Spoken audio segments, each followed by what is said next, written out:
Cette famille était la plus riche du monde avant les Rothschild et les Rockefeller. Cornelius Vanderbilt était un jeune garçon né dans une famille pauvre au XIXe siècle. Cornelius a arrêté très rapidement d'aller à l'école pour travailler avec son père.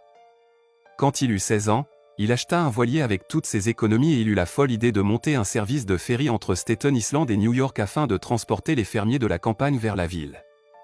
Pour cela, Cornelius va avoir un marketing redoutable pour attirer des clients, proposer des prix très faibles bien en dessous du marché pour éviter toute concurrence. Quand il eut 18 ans, Cornelius est déjà reconnu dans tout le pays pour être un entrepreneur de renom et sa notoriété grandissait en flèche. En 1812, pendant la guerre entre les États-Unis et le Royaume-Uni, Washington avait besoin d'un maximum de bateaux et Cornelius décida d'offrir ses services au gouvernement américain. À la fin de la guerre, Cornelius gagnait plus de $10 000 par mois grâce à ses activités ferroviaires, mais il décida d'investir dans une nouvelle technologie, les bateaux à